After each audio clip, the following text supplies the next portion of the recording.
Hello everyone, welcome to Tasty Dish by Sethu Palaniappan. One pot pasta recipe தான் இன்றைக்கி பார்க்க போகிறோங்க.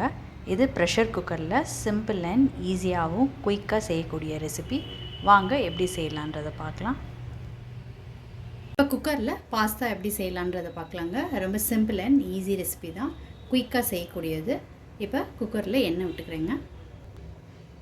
எண்ணெய் சூடானதுக்கப்புறம் இதில் 10 பல்லு பூண்டை ஃபைனாக சாப் பண்ணி வச்சுருக்கிறத சேர்த்துக்கிறேங்க. இதை வதக்கி விட்டுக்கலாம்.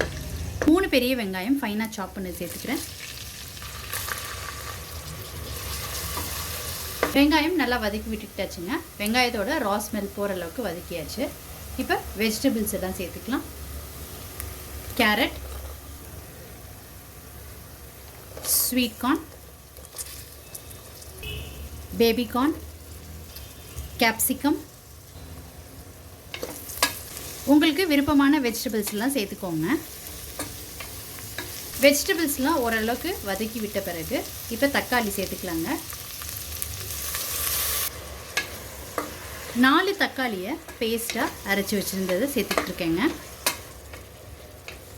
தக்காளியோட ரா ஸ்மெல் போனதுக்கப்புறம் ஸ்பைசஸ்லாம் சேர்த்துக்கலாங்க. 1/4 டீஸ்பூன் மஞ்சள் தூள், Kashmiri chilli powder 1/2 teaspoon, jeera powder 1 teaspoon, pepper தூள் 1 டீஸ்பூன், இந்த டிஷ்ஷுக்கு தேவையான உப்பு. இது எல்லாத்தையும் நல்லா கலந்து விட்டுக்கலாங்க, ரா ஸ்மெல் போகிற அளவுக்கு.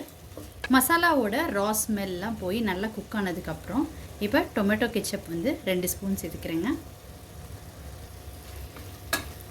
இது நல்லா கலந்து விட்டுக்கோங்க. எடுத்து வச்சுருக்கிற 1 கப் எல்போ டைப் பாஸ்தாவை இதில் சேர்த்துக்கிறேங்க. இது நல்லா கலந்து விட்டுக்கோங்க. எந்த கப்பில் பாஸ்தா எடுத்தீங்களோ அதே கப்பில் தண்ணி எடுத்துக்கோங்க. 1 கப்பு, நான் 1 கப் பாஸ்தா எடுத்துருக்குறேங்க, எல்போ டைப். இப்போ 1 கப் தண்ணி சேர்த்துக்கிறேங்க.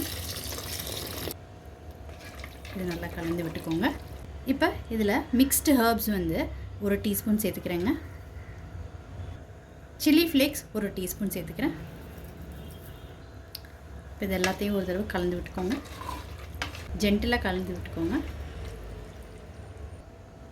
இப்போ உப்பெல்லாம் கரெக்டாக இருக்கான்னு செக் பண்ணிக்கோங்க. செக் பண்ணிவிட்டு குக்கரை மூடி 1 விசிலுக்கு வேக விட்டு எடுத்துக்கலாங்க. ஒரே ஒரு விசிலுக்கு சூப்பராக குக் ஆகிருக்குங்க.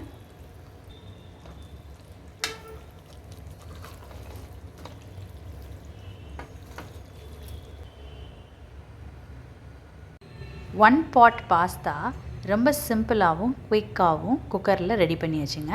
நீங்கள் இந்த ரெசிபி கண்டிப்பாக ட்ரை பண்ணி பாருங்கள்.